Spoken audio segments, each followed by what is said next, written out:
بسم اللہ الرحمن الرحیم۔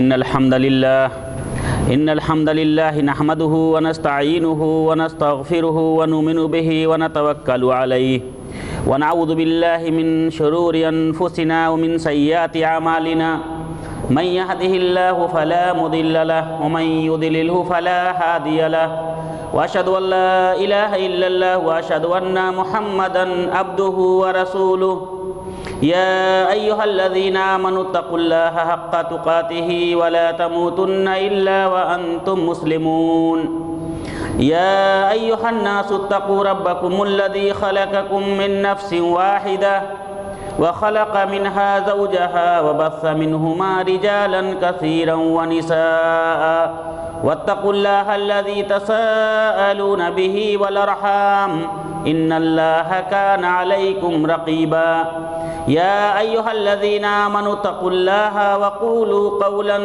سديدا يصلح لكم أعمالكم ويغفر لكم ذنوبكم ومن يطع الله ورسوله فقد فاز فوزا عظيما أما بعد فإن خير الحديث كتاب الله وخير الهدي هدي محمد صلى الله عليه وسلم وشر الأمور محدثاتها وكل محدثة بدعة وكل بدعة ضلالة وكل ضلالة في النار فأعوذ بالله من الشيطان الرجيم بسم الله الرحمن الرحيم محمد رسول الله والذين معه أشداء على الكفار رحماء بينهم۔ محترم معزز دینی ملی بھائیوں، بزرگوں اور دوستوں، اللہ رب العالمین کے فضل اور اس کے احسان سے ہم سیرت النبی صلی اللہ علیہ وسلم کا تسلسل سے سیرت سماعت فرما رہے ہیں۔ انشاءاللہ آج کے اس خطبہ میں سیرت النبی صلی اللہ علیہ وسلم کی 23ویں قسط آپ کے سامنے پیش کی جائے گی۔ میرے محترم معزز بھائیوں، بات چل رہی ہے غزوہ احد کی، جو کتنی کشمکش میں گزر رہی ہے۔ معاملہ ٹھنڈا ہو گیا ہے، مسلمانوں کی تھوڑی سی چوک کی وجہ سے مسلمانوں کا نقصان ہوا ہے۔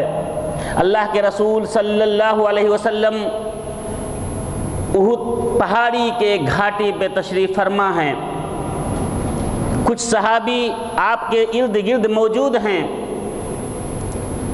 جنگ ختم ہو چکی ہے، جاتے جاتے کفار کا رہنما ابو سفیان اور خالد بن ولید کے ساتھ چند مشرکوں کا ایک دستہ اللہ کے رسول صلی اللہ علیہ وسلم کی گھاٹی پر آخری چڑھائی کرتا ہے۔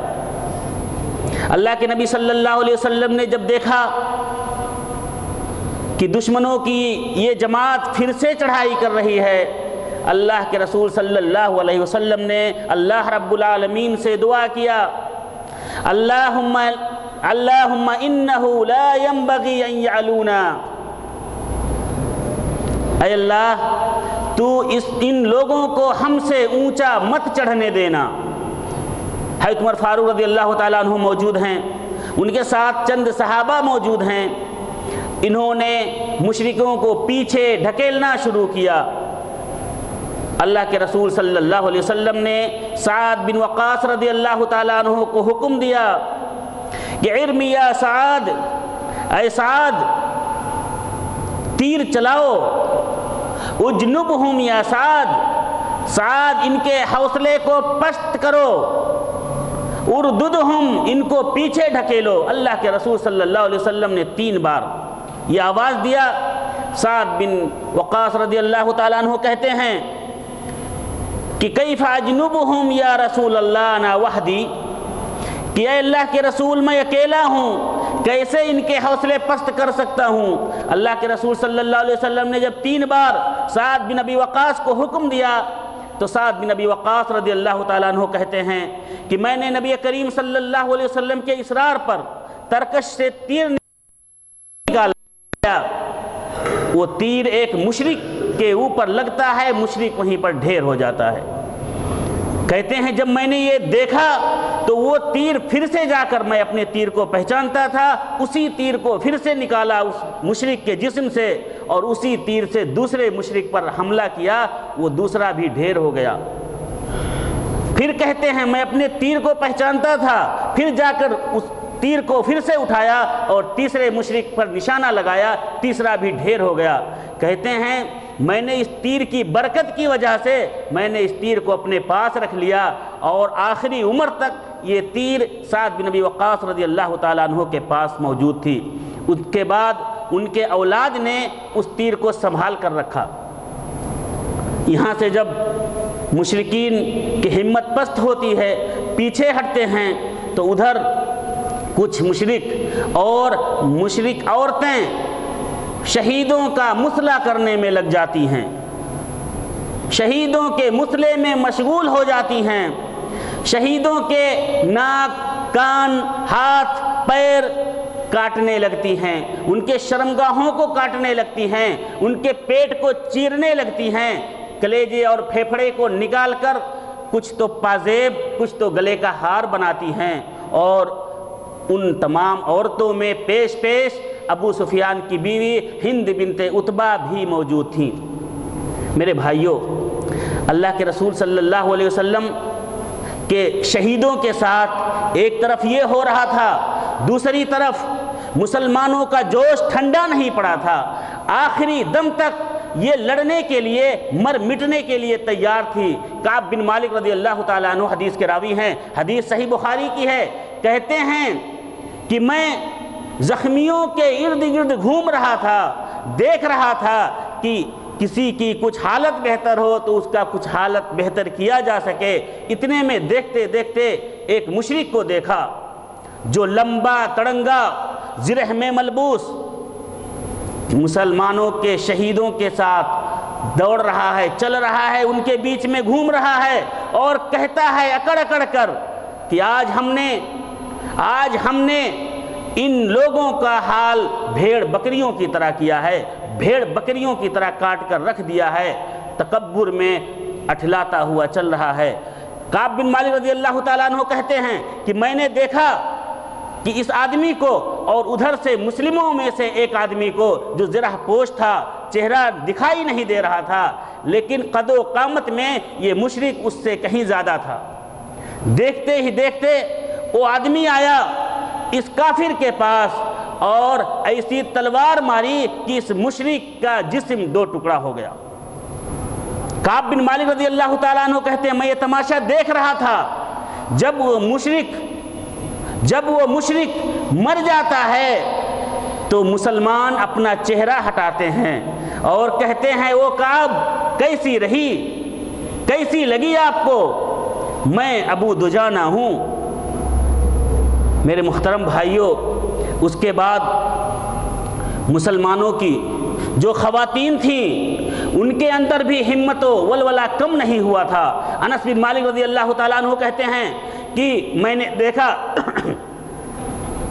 عائشہ صدیقہ رضی اللہ تعالیٰ عنہ کو، میں نے دیکھا ام سلیم رضی اللہ تعالیٰ عنہ کو، میں نے دیکھا ام سلیت رضی اللہ تعالیٰ عنہ کو۔ یہ تمام خواتین اسلام مسلمانوں کے درمیان، مسلمانوں کے زخمیوں کے درمیان اپنے پیٹھ پر مشک لاد لاد کر لاتی تھیں اور ان کے منہ میں پانی اڈیلتی تھیں، انہیں پانی پلاتی تھیں۔ اور ادھر ایک خاتون کا اور ذکر نہ کروں تو ادھورا ہوگا، ام ایمن رضی اللہ تعالیٰ عنہ، یہ مدینہ میں موجود ہیں۔ آپ کو معلوم ہوگا پچھلے قسطوں میں بات آئی ہے کہ جب مسلمانوں کی نادانی کی وجہ سے مسلمانوں کا پلہ گر گیا تو اس وقت جب کفار اوپر ہو گئے تو مشرکوں نے بھاگنا، مسلمانوں کی یہ قوم نے بھاگنا شروع کر دیا۔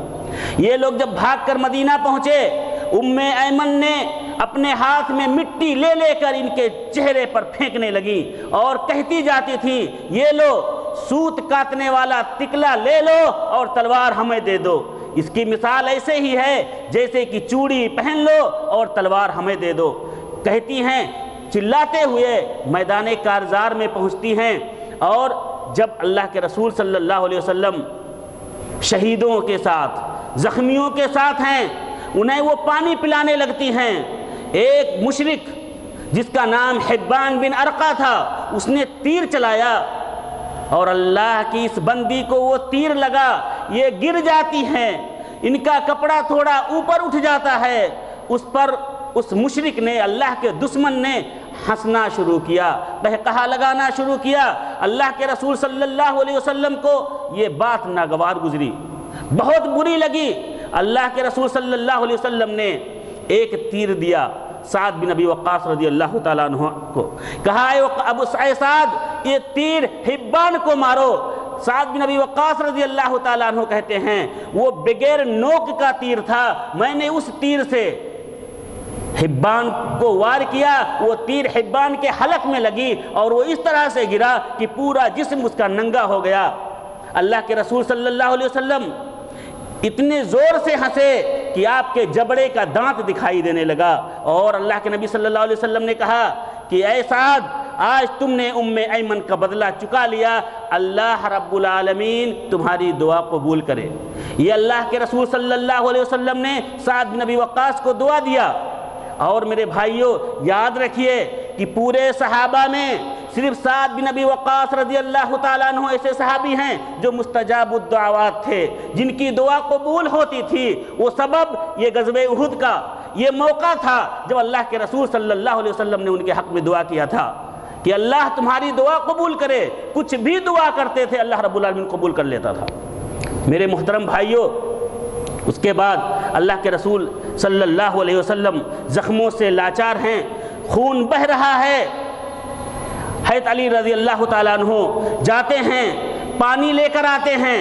ایک چشمہ تھا، محراس ایک چشمہ تھا، اس چشمے سے پانی لاتے ہیں، لیکن جب نبی کریم صلی اللہ علیہ وسلم اس پانی کو پینا چاہتے ہیں تو اس پانی میں کچھ بو کی طرح محسوس ہو رہا ہے، پانی پینے کے لائق نہیں ہے۔ اللہ کے رسول صلی اللہ علیہ وسلم منہ سے پانی ہٹا دیتے ہیں، نہیں پیتے ہیں، لیکن اس پانی سے اپنا چہرہ صاف کر رہے ہیں، خون صاف کر رہے ہیں اور پکار رہے ہیں کہ وَاشْتَدَّ غَضَبُ اللَّهِ عَلَى مَنْ دَمَّ وَجْهَ رسول اللہ صلی اللہ علیہ وسلم۔ اے اللہ، ان لوگوں پر سخت غضب نازل کر جنہوں نے تیرے نبی کے چہرے کو داغدار کیا ہے، خون آلود کیا ہے۔ حضرت فاطمہ رضی اللہ تعالیٰ عنہ پانی سے آپ کے چہرے کو دھل رہی ہیں، علی رضی اللہ تعالیٰ عنہ اپنے ہاتھ سے پانی اڈیل رہے ہیں۔ حضرت فاطمہ رضی اللہ تعالیٰ عنہ جب دھلتی جا رہی ہیں، خون بند نہیں ہو رہا ہے، پانی ملتا ہے، خون اور بڑھتا ہے۔ حضرت فاطمہ رضی اللہ تعالیٰ عنہ کے پاس ایک چٹائی تھی، چٹائی کو پھاڑا، چٹائی کو جلایا، اس کے راکھ کو اللہ کے رسول صلی اللہ علیہ وسلم کے چہرے مبارک پر رکھا، جس کی وجہ سے خون بند ہوا۔ میرے بھائیوں، یہ حکمت حکیمی ہے۔ ہم لوگ بھی جب دیہاتوں میں رہتے تھے پہلے، اب چھوٹے موٹے کٹ جاتے تھے کچھ تو کوئی ہاسپٹل میں ڈاکٹر کے پاس نہیں جاتا، راکھ لگا لیتے تھے، ٹھیک ہو جاتا تھا۔ وہی نسخہ یہ طب نبوی صلی اللہ علیہ وسلم ہے جو حضرت فاطمہ رضی اللہ تعالی عنہا نے اپنایا اپنے والد کے لیے۔ میرے محترم بھائیوں، ادھر جب اللہ کے رسول صلی اللہ علیہ وسلم کے چہرے سے خون بند ہوا، ظہر کا وقت ہو چکا تھا، آپ کھڑے ہونے کی سکت نہیں رکھتے تھے، بیٹھ کر ظہر کی نماز پڑھی۔ آپ کی اطاعت میں، آپ کی فرما برداری میں تمام صحابہ نے ظہر کی نماز بیٹھ کر پڑھی۔ ابھی نماز سے فارغ ہو رہے تھے کہ پھر سے دیکھا ابو سفیان کو احد پہاڑ کی بلندی پر چڑھ جاتا ہے اور آواز دیتا ہے، افی القوم محمد، صحیح بخاری کی روایت، کہتا ہے افی القوم محمد، کیا محمد تمہارے درمیان زندہ ہیں؟ 3 بار کہتا ہے فنہاہم النبی صلی اللہ علیہ وسلم ان یجیبوہ، اللہ کے رسول صلی اللہ علیہ وسلم نے صحابہ کرام کو منع کر دیا کہ کوئی شخص اس کے سوال کا کوئی جواب نہ دے۔ 3 بار کہتا ہے کیا محمد تمہارے درمیان زندہ ہیں؟ کیا محمد تمہارے درمیان زندہ ہیں؟ کیا محمد تمہارے درمیان زندہ ہیں؟ افی القوم ابن قحافہ، کیا تمہارے درمیان ابو بکر قحافہ کے بیٹے زندہ ہیں؟ افی القوم ابن قحافہ، افی القوم ابن قحافہ 3 بار کہتا ہے کہ کیا ابو قحافہ کے بیٹے ابو بکر زندہ ہیں؟ کوئی آواز نہیں۔ پھر کہتا ہے افی القوم ابن خطاب، کیا عمر فاروق خطاب کے بیٹے تمہارے درمیان زندہ ہیں؟ 3 بار پھر سے یہی آواز لگاتا ہے۔ اللہ کے نبی صلی اللہ علیہ وسلم نے چونکہ منع کیا تھا جواب دینے کے لیے، کوئی بھی آدمی بولتا نہیں ہے۔ اس کے بعد ابو سفیان اپنے قوم کی طرف مڑتا ہے فخریہ انداز میں اور کہتا ہے، آواز دیتا ہے کہ سن لو میری قوم کے لوگوں، سن لو، میں نے محمد کو، ابو بکر کو، عمر کو قتل کر دیا ہے، تینوں میں سے کوئی زندہ نہیں ہے۔ فما ملک عمر نفسہ، عمر بن خطاب رضی اللہ تعالیٰ عنہ بے قابو ہو جاتے ہیں، اپنے نفس پر بے قابو ہو جاتے ہیں اور بول پڑتے ہیں کہ کذب واللہ یا عدو اللہ ان الذین عددت لاحیاء کلہم، کہا تو جھوٹ بولتا ہے، اللہ کی قسم جن لوگوں کا تم نے نام لیا ہے وہ سب کے سب زندہ ہیں اور ابھی تیری رسوائی باقی ہے، تیری رسوائی ابھی باقی ہے۔ ابو سفیان پھر کہتا ہے کہ ہماری قوم نے تمہارے زخمیوں کے ساتھ، تمہارے شہیدوں کے ساتھ مصلح کیا ہے، ان کا انگ انگ کاٹا ہے، لیکن میں نے اس کی حکم نہیں دیا تھا، لیکن میں برا بھی نہیں مان رہا ہوں۔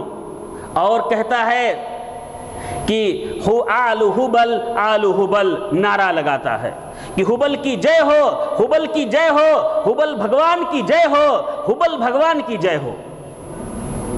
اللہ کے رسول صلی اللہ علیہ وسلم کہتے ہیں الا تجیبوا لہ، کیا تم اس کے سوال کا جواب نہیں دو گے؟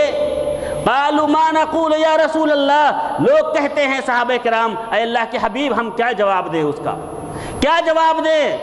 قال قولوا اللہ اعلی واجل، اللہ کے نبی صلی اللہ علیہ وسلم نے فرمایا کہو اللہ اعلی ہے، اللہ اجل ہے، اعلی اللہ بلند ہے، اللہ برتر ہے، یہ کہو۔ صحابہ کرام نے کہا اللہ اعلی واجل۔ پھر ابو سفیان نے کہا ان لنا العزى ولا عزى لكم، ہمارے لیے، ہمارے پاس تو عزا بھگوان ہے، عزا گاڈ ہے، ہمارا خدا بڑا والا عزا ہے، ولا عزا لکم، تمہارے پاس عزا نہیں ہے۔ اللہ کے رسول صلی اللہ علیہ وسلم نے فرمایا الا تجیبوا لہ، کیا تم اس کا جواب نہیں دو گے؟ صحابہ کرام نے فرمایا ماذا نقول یا رسول اللہ، ہم کیا جواب دیں اس کا اے اللہ کے رسول صلی اللہ علیہ وسلم؟ قال قولوا اللہ مولانا ولا مولا لکم، کہا یہ کہو کہ اللہ ہمارا حامی ہے، ہمارا مددگار ہے، ہمارا مولا ہے، اللہ تمہارا نہ حامی ہے، نہ تمہارا مددگار ہے، نہ تمہارا مولا ہے۔ صحابہ کرام نے کہا اللہ مولا ولا مولا لکم، اللہ ہمارا مولا ہے، تمہارا مولا نہیں۔ میرے بھائیوں، جب ابو سفیان اس بات سے ختم ہوا تو کہتا ہے عمر ادھر آؤ۔ اللہ کے رسول صلی اللہ علیہ وسلم نے اجازت دے دی کہ عمر جا کے دیکھو ابو سفیان کیا کہتا ہے۔ جب عمر رضی اللہ تعالیٰ عنہ جاتے ہیں اس کے پاس تو پوچھتا ہے کہ سچ بتاؤ عمر، تمہیں اللہ کا واسطہ دے کر پوچھتا ہوں، کیا ہم نے محمد کو قتل کر دیا ہے؟ عمر فاروق رضی اللہ تعالیٰ عنہ کہتے ہیں کہ وہ اللہ کے دشمن، وہ اس وقت تمہاری باتیں سن رہے ہیں اور وہ اس وقت موجود ہیں۔ ابو سفیان کہتا ہے کہ عمر تم میرے نزدیک ابن قمہ سے زیادہ سچے ہو، ابن قمہ نے کہا تھا ہم نے محمد کو قتل کر دیا ہے، لیکن تم کہہ رہے ہو کہ محمد زندہ ہیں، تو تمہاری بات سچی ہے، تمہاری بات کی میں تصدیق کرتا ہوں۔ اور سن لو کہ کہ آج کا دن بدر کے دن کا مقابلہ رہا، بدر کے دن کی برابری رہی، جس وقت جس ٹائم تمہارا غلبہ حاصل ہوا تھا، آج ہمارا غلبہ حاصل ہوا، معاملہ برابر رہا۔ عمر فاروق رضی اللہ تعالیٰ عنہ کہتے ہیں لا سواء بل قتلانا فی الجنہ وقتلاکم فی النار، کہتے ہیں برابری کا موقع نہیں رہا، برابر بالکل نہیں رہے، ہمارے جو شہید ہیں وہ تو جنت میں گئے ہیں، اور تمہارے جو مقتول ہیں جن کو قتل کیا ہے ہم نے وہ تو جہنم میں گئے ہیں، معاملہ برابر کا کہاں رہا، پلڑا ہمارا ہی بھاری ہے۔ ابو سفیان کہتا ہے پھر اگلے سال بدر کے مقام پر ایک اور جنگ طے ہوئی۔ اللہ کے نبی صلی اللہ علیہ وسلم نے صحابہ کرام سے کہا کہہ دو، ایکسیپٹ کر لو اس کا چیلنج اور اس کو بتلا دو کہ ٹھیک ہے اگلے سال بدر کے مقام پر ہم ضرور پھر سے ملیں گے۔ میرے بھائیوں، یہ جب مشرکوں نے یہ چیزیں کی، اس کے بعد جب قافلہ روانہ کرنے لگے یہ لوگ، تو اللہ کے رسول صلی اللہ علیہ وسلم نے حضرت علی رضی اللہ تعالیٰ عنہ کو فرمایا کہ جا کے دیکھو ان کا ارادہ کیا ہے، اے علی دیکھو کفار کو، اگر وہ لوگ اونٹ پر بیٹھے ہوں اور گھوڑوں کو پہلو میں رکھا ہو تو سمجھ لو کہ ان کا ارادہ مکہ کا ہے، لیکن اگر وہ لوگ گھوڑے پر سوار ہوں اور اونٹ کو پہلو میں رکھا ہو تو یہ جان لو کہ ان کا ارادہ مدینہ پر چڑھائی کا ہے، اور اللہ کی قسم اس ذات کی جس کے ہاتھ میں میری جان ہے، اگر یہ لوگ مدینہ کی طرف آنکھ بھی اٹھا کر دیکھیں گے تو ہم ان سے دو دو ہاتھ ضرور کریں گے۔ اللہ کے رسول صلی اللہ علیہ وسلم نے یہ پیغام دیا، لیکن جب حضرت علی رضی اللہ تعالیٰ عنہ گئے تو دیکھا کہ وہ لوگ اونٹ پر سوار ہیں، گھوڑے کو پہلو میں رکھا ہے اور رخ مکہ کی طرف ہے، تو اللہ کے رسول صلی اللہ علیہ وسلم کو آ کر خبر دی۔ میرے بھائیوں، جب کفار کی روانگی ہو گئی، کفار وہاں سے الگ ہونے لگے، تو اللہ کے رسول صلی اللہ علیہ وسلم نے زید بن ثابت رضی اللہ تعالیٰ، کعب بن مالک رضی اللہ تعالیٰ عنہ کو، زید بن ثابت رضی اللہ تعالیٰ عنہ کو کہا کہ وہ زید جا کے زخمیوں میں دیکھو سعد بن ربیع کو دیکھو،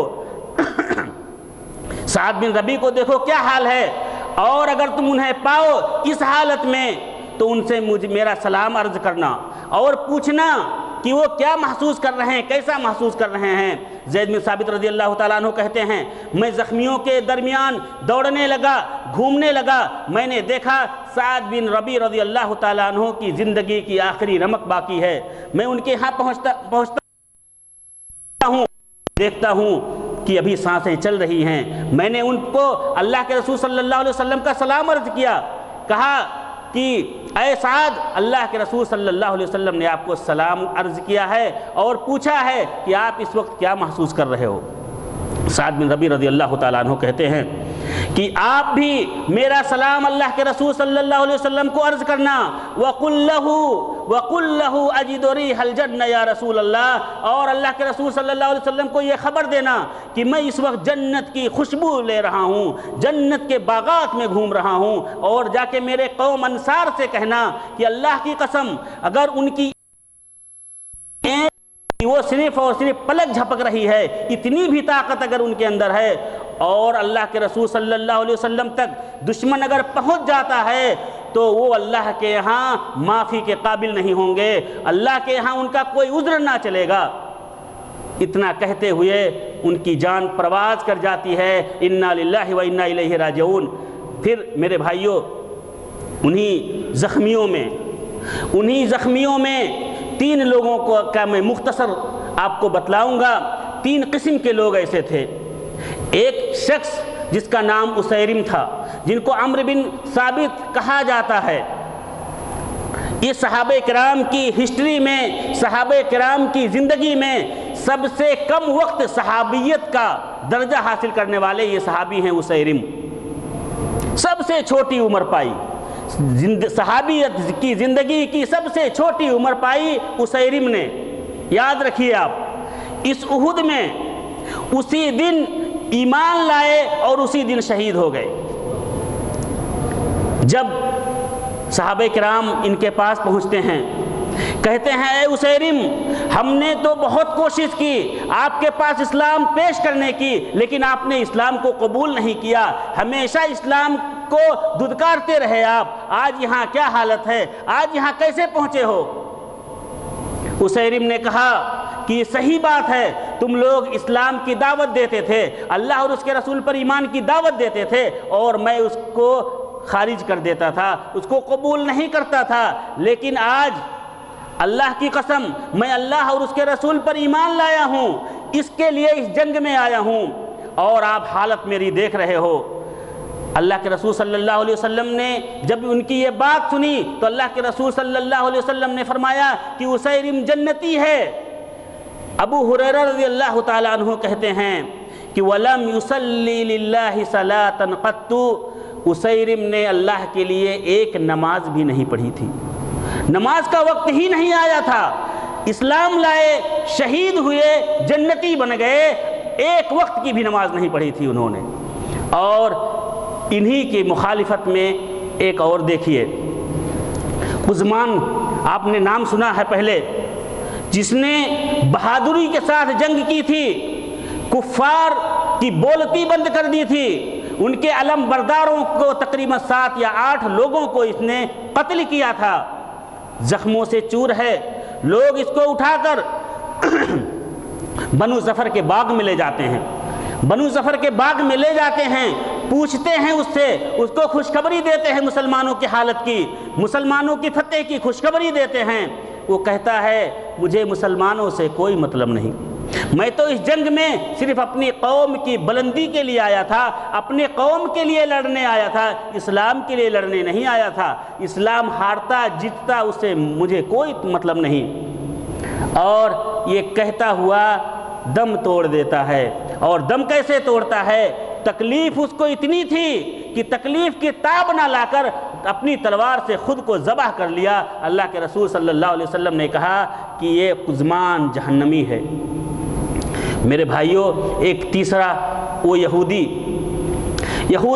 مخیرق جو بنو ثعلبہ کا قبیلے کا ہے، یہ بھی مسلمان نہیں ہوا تھا، لیکن جب مسلمان جنگ کے لیے آ رہے تھے، تیار ہو رہے تھے، تو اس یہودی نے اپنے قبیلے سے کہا، اپنے قوم سے کہا کہ تم لوگوں نے محمد کے ساتھ عہد کیا ہے کہ کسی بھی حالت میں اس کا ساتھ دو گے، آج تم لوگ اس کا ساتھ کیوں نہیں دے رہے ہو؟ جنگ میں اس کے ساتھ کیوں نہیں جا رہے ہو؟ لوگوں نے کہا آج سبت ہے، کہا سبت وغیرہ کچھ نہیں ہوتا، سنیچر وغیرہ کچھ نہیں ہوتا، ٹھیک ہے تم لوگ نہیں جا رہے ہو، میں جاؤں گا، محمد کے ساتھ میں دوں گا، لیکن یاد رکھو کہ میرا پورا مال، اگر میں مر گیا تو میرا پورا مال محمد کو دے دینا، محمد کو اختیار ہوگا کہ میرے مال میں جس طرح سے چاہیں تصرف کریں، تم لوگ میرا پورا مال انہیں دے دینا۔ اور وہ جاتا ہے اور وہاں پر قتل کر دیا جاتا ہے۔ اللہ کے رسول صلی اللہ علیہ وسلم کو جب اس کی خبر ملی تو اللہ کے نبی صلی اللہ علیہ وسلم نے فرمایا مخیرق خیر یہود، مخیرق یہ بہترین یہودی تھا، بہترین یہودی تھا۔ اللہ کے رسول صلی اللہ علیہ وسلم کے سامنے یہ 3 واقعات ایسے آئے۔ اس کے بعد میرے بھائیوں، جب اللہ کے رسول صلی اللہ علیہ وسلم تھوڑا فری ہوئے، فارغ ہوئے، تو تجہیز و تکفین کی باری آئی۔ جو شہید ہوئے تھے مسلمان، ان کی باری آئی۔ تجہیز و تکفین کے لیے اللہ کے رسول صلی اللہ علیہ وسلم نے ایک قبر میں 2 3 لوگوں کو رکھنے کا فیصلہ کیا۔ اتنے میں آپ کی پھوپھی حضرت صفیہ رضی اللہ تعالیٰ عنہ آتی ہیں۔ صفیہ رضی اللہ تعالیٰ عنہ جب مقتل میں پہنچتی ہیں، شہادت گاہ میں پہنچتی ہیں، تو اللہ کے رسول صلی اللہ علیہ وسلم ان کے بیٹے زبیر بن عوام رضی اللہ تعالیٰ عنہ سے کہتے ہیں کہ اے زبیر، اپنی والدہ کو یہاں سے لے جاؤ۔ حضرت صفیہ رضی اللہ تعالیٰ عنہ کہتی ہیں کہ اے اللہ کے رسول، آپ ایسا کیوں کہہ رہے ہیں؟ آپ ایسی باتیں کیوں کہہ رہے ہیں؟ مجھے معلوم ہے کہ میرے بھائی حضرت حمزہ بن عبد المطلب رضی اللہ تعالیٰ عنہ نے جو جام شہادت نوش فرمایا ہے، اس پر میں راضی ہوں، اس پر میں راضی ہوں۔ انہوں نے اللہ کے لیے ایسا کیا ہے، اور جو اللہ کے لیے ہوتا ہے اس پر میں صبر کروں گی، اللہ کے لیے میں صبر کروں گی۔ اللہ کے رسول صلی اللہ علیہ وسلم نے انہیں اجازت دے دی دیکھنے کی۔ اس کے بعد میرے بھائیوں، جب اللہ کے رسول صلی اللہ علیہ وسلم نے تجہیز و تکفین شروع کیا، حضرت حمزہ بن عبد المطلب رضی اللہ تعالیٰ عنہ کو اور عبداللہ بن جہش رضی اللہ تعالیٰ عنہ کو ایک قبر میں دفن کرنے کا فیصلہ کیا۔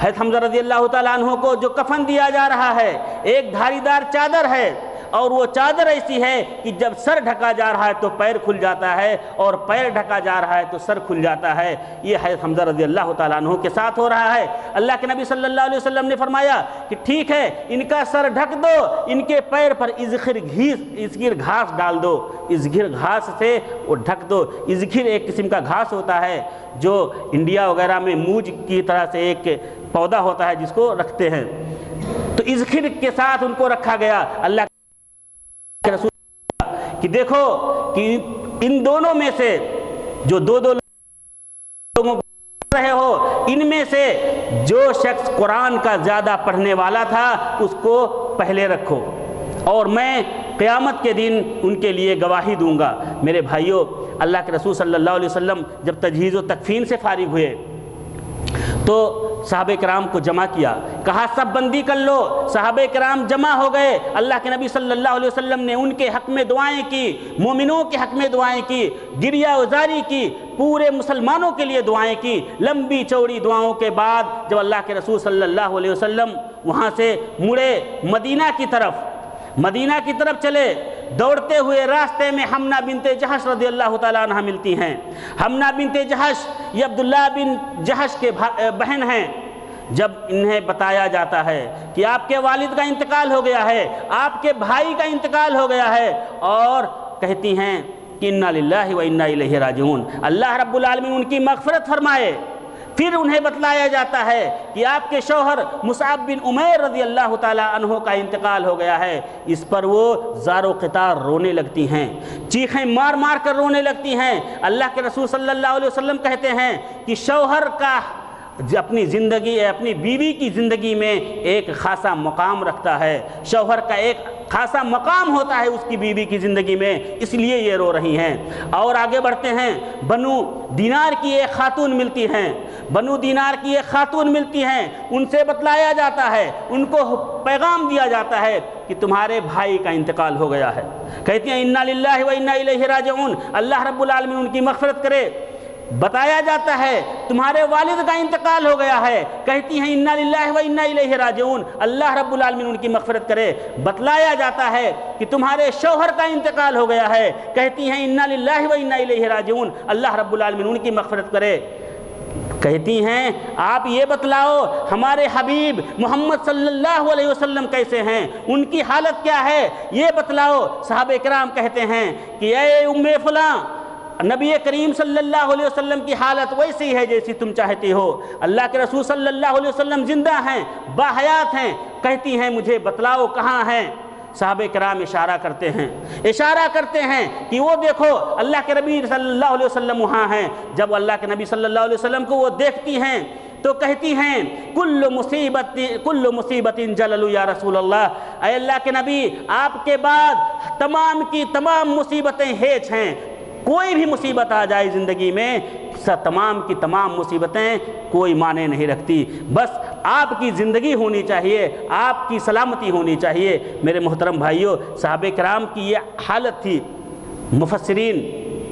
تمام مفسرین اس بات پر متفق ہیں کہ اس جنگ میں مسلمانوں کی طرف سے 70 لوگ شہید کیے گئے، جس میں 65 لوگ تھے انصار کے، ایک یہودی تھا اور 4 مہاجر تھے۔ 70 لوگ شہید کیے گئے، اور کفار کی طرف سے 22 لوگ، لیکن کچھ جو دقیق محققین ہیں وہ کہتے ہیں کہ 37 لوگ ان کی طرف سے قتل ہوئے تھے۔ میرے محترم بھائیوں، اس کے بعد جب یہ باتیں ہوئیں، اللہ کے رسول صلی اللہ علیہ وسلم وہاں سے نکل جاتے ہیں مدینہ کی طرف۔ انشاءاللہ اگلے جمعہ میں دوسری جنگوں کے بارے میں انشاءاللہ باتیں ہوں گی۔ اللہ رب العالمین سے دعا ہے کہ اللہ تعالی ہم تمام لوگوں کو نیک عمل کرنے کی توفیق عطا فرمائے۔ بارک اللہ لنا ولکم فی القرآن العظیم ونفعنا وإیاکم بالآیات والذکر الحکیم، انہ تعالی جواد کریم ملک برور رؤوف رحیم، واستغفروہ انہ هو الغفور الرحیم۔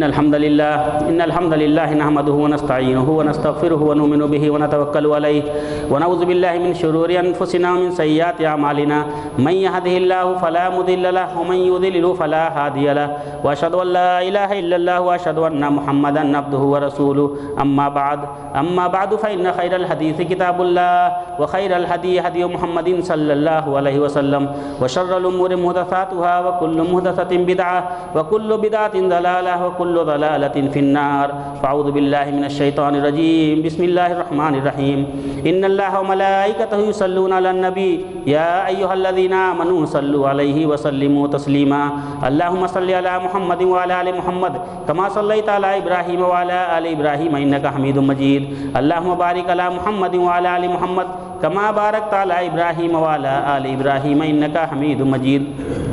میرے محترم بھائیوں، اللہ رب العالمین کے فضل و کرم سے ہمارے اوپر ماہ رمضان جیسا برکت والا مہینہ سایہ فگن ہے، اور اللہ رب العالمین نے ہماری زندگی میں اس مہینے کو ایک بار پھر سے لایا ہے۔ ہم میں سے کتنے لوگ ایسے بدنصیب جو اس رمضان کے مہینے کو پانے سے پہلے دنیا چھوڑ کر جا چکے ہیں۔ میرے بھائیو، اللہ رب العالمین نے ہماری زندگی میں اس نعمت کو لا کر ایک اور احسان کیا۔ اب ہماری ذمہ داری بنتی ہے کہ اس مہینے کو پا کر اس مہینے میں اپنے آپ کو اس طرح سے تیار کر لیں، اللہ رب العالمین کی خوشنودی حاصل کر لیں، اللہ رب العالمین کو خوش کر دیں۔ میرے بھائیو، اللہ رب العالمین جب تک ہمیں زندہ رکھے اسلام پر اور جو ہمارا خاتمہ ہو ایمان پر، اللہ رب العالمین ہم میں سے جو شخص بیمار ہے رب العالمین اس کی بیماری کو دور کر دے۔ الہ العالمین ہم میں جو پریشان حال ہے اس کی پریشانی کو دور کر دے۔ الہ العالمین ہم میں سے جو شخص محتاج ہے رب العالمین اس کی محتاجگی کو دور کر دے۔ الہ العالمین ہم میں سے جو شخص بے روزگار ہے رب العالمین اس کو روزگار عطا فرما۔ الہ العالمین ہم میں سے جو شخص کسی بھی قسم کی پریشانی میں مبتلا ہے رب العالمین اس کی پریشانی کو دور کر دے۔ الہ العالمین جو شخص مقروض ہے رب العالمین اس کے قرض کی ادائیگی کی کوئی صورت ادا کر دے۔ الہ العالمین ہمیں جب تک زندہ رکھ اسلام پر اور جب ہمارا خاتمہ ہو ایمان پر۔ وآخر دعوانا الحمدللہ رب العالمین۔ واقم الصلاۃ۔